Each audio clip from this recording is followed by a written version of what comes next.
Okay, now you go to your admin section, go to the payment area.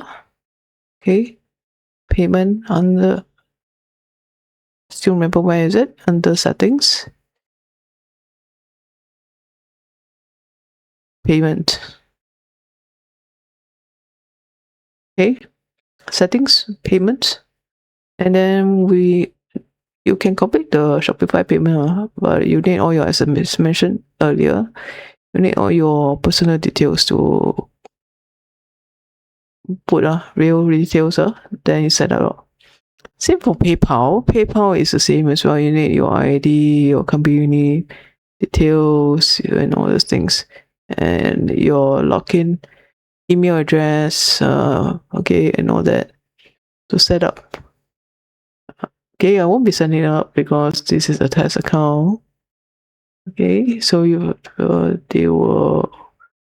need to security check and all those things up. But anyway, just get ready all your documents required to submit, to complete, and your bank account details, and you can specify the currency that you accept and all that.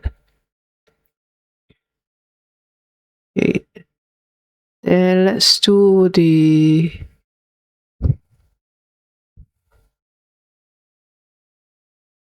manual payment method.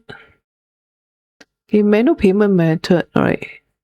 You can do like bank deposit. You can put your bank account details like DBS bank 1 2 3 4 5 6 7 or whatever. Okay, bank account number lah. Bank account number example.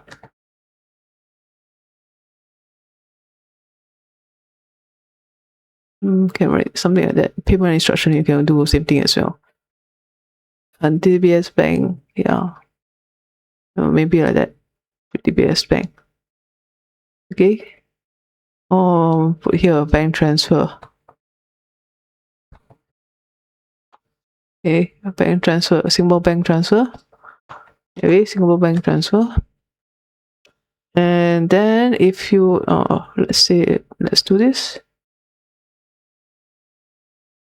Okay, so basically the payment method is activated, bank transfer.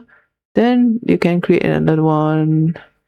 It can be money order or cash or COD.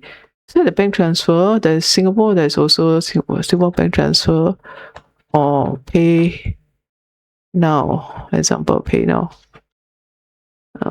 Okay, or PayNow at 1 2 3 4 5 6 7, things like that. The phone number, okay, or your PayNow number. Okay, and then click save.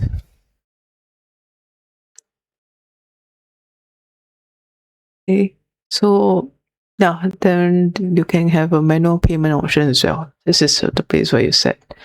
Okay, so credit card and manual payment, bank transfer.